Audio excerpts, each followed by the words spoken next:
Very good morning, a very good evening, and a very good afternoon to all of you. My name is Avinash, and today I am going to teach you a very important topic that is metal and non-metal. और ये जो series चलेगी ये class 10th की series के according चलेगी. जितने भी बच्चे क्लास 10th में इस समय इस वीडियो को देख रहे हैं तो वो इनके लिए ये एक तरीके से एक स्टार्टिंग वीडियो हो सकता है. ये एक बेसिक सा इंट्रोडक्शन वीडियो है. तो आज इस वीडियो में हम बस बात करेंगे किसके बारे में, मेटल की फिजिकल प्रॉपर्टीज़ के बारे में, जिसके बेसिस पे हम मेटल को देख के बता सकते हैं कि हाँ ये मेटल है. अगर मेरे सामने कोई ऑब्जेक्ट रखा है और मुझे बताना है कि वो मेटल है कि नॉन मेटल है, तो उसके लिए ये कुछ ऐसी प्रॉपर्टीज़ हैं जो हमें हेल्प करेंगी बताने के लिए कि ये मेटल है कि ये नॉन मेटल है. और हमें पता है, हम बचपन से पढ़ते आ रहे हैं कि जो हमारा मेटल होता है, अगर हम वन बाय वन अपनी प्रॉपर्टीज़ के बारे में पढ़ना स्टार्ट करें, इसलिए मैंने सारी प्रॉपर्टीज़ को इन ब्रीफ लिख दिया इस बोर्ड के ऊपर ताकि आप इसको एक बार गो थ्रू बोलें. अभी नोट करने की ज़रूरत नहीं है, पहले आप इसको एक बार देख लें अच्छे से. मैं वन बाय वन सारी प्रॉपर्टीज़ को एक्सप्लेन करूँगा और जो एक्सेप्शंस आते जाएंगे उनको हम सेपरेटली इस टॉपिक के बाद कवर करेंगे. पहले हम देखेंगे कि हमारी जो बेसिक फिजिकल प्रॉपर्टीज़ है जिनके बेसिस में हमने मेटल को अलग किया हुआ है वो क्या है. उसमें सबसे पहला नंबर जिसका आता है, metals in pure state possess lustre. तो इस वर्ड लस्टर का मतलब क्या होता है बेटा? Shining property. जैसे कि आपके पास कोई मेटल का पीस है, ठीक है, आपके पास मान लीजिए आपके घर में कहीं ना कहीं एल्युमिनियम के दरवाजे लगे होंगे. तो एल्युमिनियम का जो दरवाजा होता है और जो लकड़ी का दरवाजा होता है उसमें सबसे मेजर डिफरेंस क्या होता है? एल्युमिनियम के दरवाजे पे अगर हम टॉर्च मारेंगे या हम लाइट मारते हैं तो वो शाइन करता है, वो चमकता है. तो वही होती है किसकी प्रॉपर्टी? मेटल की प्रॉपर्टी. तो हमारी जो सबसे पहली प्रॉपर्टी निकल के आई है वो हमारे पास क्या निकल के आई है कि मेटल्स के पास एक ऐसी यूनिक प्रॉपर्टी होती है जिसकी हेल्प से वो शाइन करते हैं, और उस प्रॉपर्टी को हम क्या नाम देते हैं? लस्टर नाम देते हैं उसको. लस्टर. तो इस प्रॉपर्टी का नाम क्या होता है? लस्टर. तो अब अगली हमारी प्रॉपर्टी क्या आ गई कि metals are generally hard. Metals hard होते हैं नेचर में. हमें सबको पता है कि अगर हमें जब स्कूल में आपको टीचर मारता है तो अगर आपको वो स्टील की स्केल से मारता है तो आपको ज़्यादा तेज चोट लगती है. अगर आपको कोई हल्के से प्लास्टिक के टुकड़े से मारेगा, प्लास्टिक की स्केल से मारेगा तो आपको चोट लगेगी? नहीं लगेगी. ऑब्वियस सी बात है, हम लोगों ने खाया है अपने टाइम पे. स्टील की स्केल से जब मारा जाता है तो बहुत तेज चोट लगती है, हाथ झंझना आता है पूरा, और ठंडी में लगे तो और हाथ दर्द होता है. तो इससे हमें क्या पता लग गया कि मेटल्स क्या होते हैं? हार्ड होते हैं नेचर में, है ना. और इसके ऊपर मैंने आपको एक पॉइंट नहीं बताया. इसमें ये था कि iron, copper, aluminium and magnesium जो थे इनके एग्जाम्पल थे. इसका मतलब ये नहीं कि सिर्फ यही चारों हैं जिनके पास लस्टर होता है. इसके अलावा भी मेटल्स होते हैं जिनके पास लस्टर होता है, लेकिन ये चार ऐसे मेटल्स हैं जो हम commonly day to day life में हमें ऑब्जर्व करने को मिलता है. तो अगर हम आयरन की बात करें और कॉपर की बात करें, एल्यूमिनियम की और मैग्नीशियम की बात करें, तो हाँ आयरन में जंग लगता है. सबको पता है आयरन में जंग लगता है. आयरन में रस्ट लगती है. तो आयरन में रस्ट लगने के बाद आयरन का कलर चेंज हो जाता है. आयरन अगर फॉर एग्जाम्पल किसी और कलर का है, मान लो आयरन का कलर अगर मान लो रेड है और उस पर अगर जंग लग जाती है तो वो कैसा हो जाता है? उसका कलर, उसके ऊपर की कलर वाली सरफेस उड़ जाती है और आयरन का कलर फेड जाता है. और जंग लगने के बाद वो कलर और फेड हो जाता है और वो जंग लगने के बाद उसकी शाइन चली जाती है. लेकिन जब हम आयरन को, कॉपर को, एल्यूमिनियम को और मैग्नीशियम को सैंड पेपर की हेल्प से, सैंड पेपर या कह लो हम उसे जिसमें आपके घर में पेंट वगैरह जब होता है तो एक रेगमाल जैसा पेपर होता है उसका यूज़ करते हैं. तो हम सैंड पेपर का यूज़ करके हम क्या कर सकते हैं? इनकी जंग को हटा के हम क्या कर सकते हैं? इनको ऑब्जर्व कर सकते हैं, उनकी शाइन को देख सकते हैं. इसके बाद हम किसके बारे में बात करेंगे? Metals are malleable, they can be beaten into thin sheet. अगर हमारे पास कोई मेटल है, मान लो मेरे पास एल्यूमिनियम है. सब बचपन में खाना ले जाते थे, है ना. अभी भी जो बच्चे स्कूल में हैं वो खाना ले ही जा रहे हैं. तो अपने टिफिन में उनकी मम्मी जो होती हैं, अभी तो ठंडियों का मौसम आने वाला है, ठंडी के मौसम में क्या करती है मम्मी लोग कि आपके एल्यूमिनियम की जो फॉइल होती है ना उसमें खाने को पैक करता है. क्यों करते हैं खाने को पैक एल्यूमिनियम की फॉइल में? नैपकिन में क्यों नहीं करते हैं? पेपर में क्यों नहीं करते हैं? टिश्यू पेपर में क्यों नहीं करते हैं? या फिर आपका न्यूज़पेपर में क्यों नहीं करते हैं? क्यों? क्योंकि एल्यूमिनियम फॉइल की एक प्रॉपर्टी होती है कि हाँ वो मेटल की बनी हुई है और वो हीट को रिटेन करती है बहुत देर समय तक. ठीक है, उसके बारे में आगे बात करेंगे. लेकिन अभी के लिए आपको ये पता होना चाहिए कि जो एल्यूमिनियम का जो मेटल होता है ना उसको आप एकदम कंप्रेस करके अच्छे से दबा के उसको हम किस में कन्वर्ट कर सकते हैं? एक थिन शीट में कन्वर्ट कर सकते हैं. दे can be beaten into thin sheets. पतली पतली शीट्स में आपको कन्वर्ट कर सकते हैं.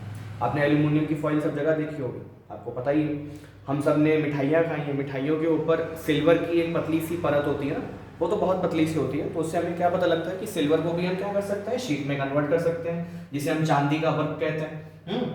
उसके बाद हम बात करेंगे metals are generally ductile, they can be drawn into wires. Metals क्या होते हैं बेटा? डक्टाइल इन नेचर होते हैं. तो डक्टाइल, अगर आपसे कोई पूछेगा कि हमें ये बताओ अच्छा कि मेटल तो डक्टाइल हो गए, चलो अच्छी बात है, तो ऐसे कौन कौन से मेटल हैं जो डक्टाइल है, तो आप उनसे बोलोगे कि आपके घर में, सबके घर में लाइट आती है, तो लाइट को लेके आने वाली जो वायर है वो किसकी बनी हुई है, कॉपर की बनी हुई है ना। तो कॉपर को हमने किस में कन्वर्ट किया है, वायर में ही तो कन्वर्ट किया है, तभी तो वो आपके घर में इलेक्ट्रिसिटी लेके आ रही है। अगर कॉपर का पीस नॉर्मल रख दूं मैं, अगर मैं आपसे बोलूं कि वायर से नहीं आएगा आपके घर में इलेक्ट्रिसिटी, कॉपर के पीस से आएगा, तो कैसे एक अनइवन सा हो जाएगा ना। ऐसे वायर क्या रहती है, एक सिस्टमैटिक वे से अरेंज होती है। ये जो हमारे घर में लाइट जल रही है, हमारे घर में जो स्विच बोर्ड्स होते हैं, उनमें प्रॉपर सिस्टमैटिक वे से एक वायर होती है जो एक पाइप के थ्रू मूव करती है। तो उससे क्या होता है कि सिस्टमैटिक ऑर्डर में सब कुछ अरेंज रहता है। Metals are good conductors of heat and electricity. अभी इसी वाले में हमने बात की थी कि जो कॉपर होता है वो इलेक्ट्रिसिटी को कंडक्ट करता है, और हमें पता भी है, हमें भी क्लास 10th में फिजिक्स में ही पढ़ना होगा इलेक्ट्रिसिटी के बारे में। तब हम इलेक्ट्रिसिटी के बारे में क्या पढ़ेंगे कि हमारी जो इलेक्ट्रिसिटी होती है वो किसकी वजह से फ्लो करती है मेटल्स में, फ्री इलेक्ट्रॉन्स की वजह से फ्लो करती है। हमें सबको पता है कि जो जिस भी आपके एलिमेंट के अंदर फ्री इलेक्ट्रॉन्स पाए जाएंगे, और वो ज़्यादातर किसमें पाए जाते हैं बेटा, आपके मेटल्स में ही पाए जाते हैं। और जिस भी मेटल के अंदर फ्री इलेक्ट्रॉन होंगे वो आपका क्या कंडक्ट करता है, इलेक्ट्रिसिटी को कंडक्ट करता है। तो यहाँ पे हमें क्या देखने को मिल रहा है, metals are good conductors of heat and electricity. Electricity तो चलो हमारा हो गया। आपको एक बात बतानी चाहिए कि इलेक्ट्रिसिटी में जो सबसे बेस्ट कंडक्टर होता है आपका इलेक्ट्रिसिटी का मेटल के अंदर में, वो आपका कौन है, कौन सा है बताओ, गेस करो। वो है आपका सिल्वर। सिल्वर क्या है आपका बेटा, सिल्वर। सिल्वर का सिंबल Ag होता है, ठीक है। और आपका, हम घर में सिल्वर का यूज़ क्यों नहीं करते हैं, हम सबको पता है बेटा सिल्वर इज़ वेरी कॉस्टली, और सिल्वर काफ़ी एक्सपेंसिव होता है। अगर आपके बाहर खंभों पे अगर सिल्वर की तारें लटक रही होंगी तो फिर लोग उसको ले जाएंगे और घर पे क्या क्या करेंगे वो आप खुद ही जानते हैं, खुद ही समझता है। तो metals are good conductors of heat and electricity. Heat के कंडक्टर्स कैसे हैं मेटल, जैसे कि हमें सबको पता है हम घर में जब खाना बनाते हैं तो हम प्लास्टिक के बर्तनों में तो खाना बनाते नहीं हैं। हम अपने घर में एल्युमिनियम की कढ़ाई होती है, नॉन स्टिक कुकर्स भी होता है। आपके घर में जस्ते की कढ़ाई होती है, जस्ते का नाम सुना होगा आपने, जस्ते की कढ़ाई होती है ना, जस्ते के कुकर होते हैं। तो वो क्या है बेटा, वो सब मेटल है ना, तो उसमें हम खाना बनाते हैं। क्यों हम उसमें खाना बनाते हैं, क्योंकि उसका मेल्टिंग पॉइंट बहुत हाई होता है। मेल्टिंग पॉइंट हाई होने का मतलब है, ऐसा तो है नहीं कि जैसे अगर आपने एक भगोने में दूध रखा है गर्म होने के लिए, आपका भगोने से दूध गर्म हो रहा है, गर्म हो रहा है, गर्म हो रहा है, और एक टाइम आ गया कि भगोना ही पिघल गया आपका। ऐसा थोड़ी ना होता है कि भगोना पिघल जाएगा हमारा। तो उससे हमें क्या देखने को मिलता है कि मेटल्स का जो आपका बॉइलिंग पॉइंट या मेल्टिंग पॉइंट होता है, मेल्टिंग पॉइंट वो बहुत हाई होता है। मेटल्स के इसी प्रॉपर्टी की वजह से हम मेटल्स को as a cooking utensil use करते हैं, हम कुकिंग के लिए यूज़ करते हैं मेटल्स को। सोनोरस, सोनोरस का मतलब होता है बेटा, जैसे कि अगर आपके पास मान लो ये, चलो देखो मेरे पास एक चाबी है ना, ये मेटल की चाबी है, देखो इसको अगर मैं बीट करूँगा, अगर ये आपस में टकराती हैं तो एक ऐसे छन छन छन छन आवाज़ निकालती है ना। तो ये प्रॉपर्टी होती है बेटा, किसकी प्रॉपर्टी, सोनोरस प्रॉपर्टी होती है कि आपका कोई भी मेटल जब किसी ऑब्जेक्ट से हिट किया जाएगा तो उसमें से एक वॉइस आएगी, है ना। तो वो होती है आपकी सोनोरस प्रॉपर्टी। जैसे आपकी स्कूल की बेल पे जब आपके हैमर मारा जाता है, हैमर मारते हैं ना स्कूल की बेल पे, हैमर मारने के बाद क्या होता है, वो बेल क्या होती है, रिंग करती है ना।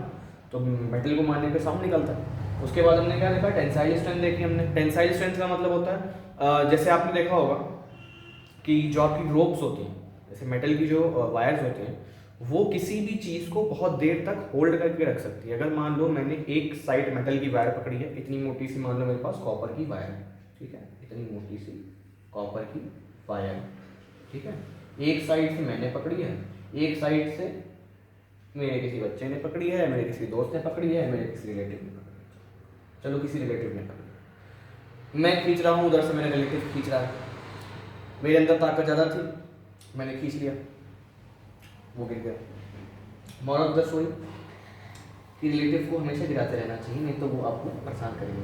नहीं, ये नहीं, जो आपकी वायर होती है मेटल की, उसका टेंसाइल स्ट्रेंथ बहुत हाई होती है, जिसकी वजह से आप ज़्यादा वेट को कैरी कर सकते हो और बिना ब्रेक किए उसको, ठीक है, बहुत हाई पॉइंट पे आके ही ब्रेक होगी।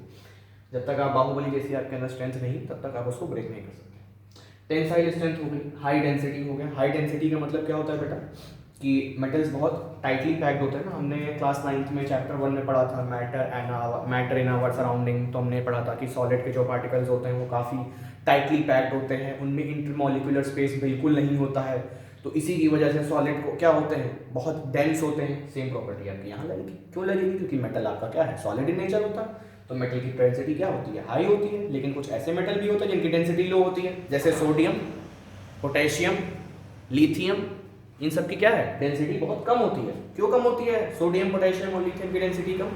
क्योंकि इनके जो पीसेज होते हैं या इनकी जो प्रॉपर्टी होती है, फिजिकल प्रॉपर्टी, वो बहुत सॉफ्ट होती है। इनको आप इजीली कट कर सकते हो, नाइफ से आप इनको कट कर सकते हो। चाकू लेके बैठना, एक सोडियम का पीस लेके बैठना, उसको काट के पानी में फेंक देना, मत करना ऐसा। पानी में फेंकोगे तो वो जल जाएगा। क्या करना, बस काट के ऐसे रख देना, उसको चेक करना। बाद में जब कभी अकेले हो तो एक आध छोटा पीस लेके पानी में फेंक के देख लेना। जब आप सोडियम को पानी में फेंकते हो, सोडियम बहुत तेज से बर्न होता है पानी के अंदर। पानी में आप आग लगा सकते हो, that is the best proof कि आप पानी में भी आग लगा सकते हो। हाँ, तो हम कहाँ पे थे, टॉपिक से बैठे थे। देखो, स्ट्रेंथ हो गई, हाई डेंसिटी हो गई, ठीक। अब हमें पता हो गया कि हाई डेंसिटी वाले बहुत सारे मेटल्स हैं हमारे पास आयरन है, मैग्नीशियम है, और हमारे पास एल्यूमिनियम है। इन सब के जो एटम्स होते हैं वो टाइटली पैक्ड होते हैं, इसी वजह से ये हार्ड इन नेचर होता है ना। तो इस टॉपिक को और इस वीडियो को यही पेंड करते हैं। इसके बाद हम नेक्स्ट वीडियो में बात करेंगे नॉन मेटल्स की प्रॉपर्टीज़ के बारे में, और उसके साथ साथ हम उसी वीडियो में बात करेंगे मेटल्स की केमिकल प्रॉपर्टीज़ के बारे में और नॉन मेटल्स की केमिकल प्रॉपर्टीज़ के बारे में। So this was all from my and. So thank you so much all, और आई होप कि आपको ये वीडियो समझ में आया होगा। और आपको इस वीडियो में जो जो कमी लगी, आप प्लीज़ कमेंट डाउन करके बता सकते हैं कि आपको इस वीडियो में ऑडियो क्वालिटी में अगर कोई इशू लगाओ, या आपको कोई कैमरा क्वालिटी में कोई इशू लगाओ, तो आप ज़रूर कमेंट करें। और कोई ऐसा टॉपिक जो आपको अलग से पढ़ना हो, ये फिजिकल प्रॉपर्टी में अगर मिस हो गया हो, तो आप मेरे को रिमेंबर कर सकते हैं। Okay, thank you so much. I hope you have a great day and you have a great night, and this is Avinash Singh signing off.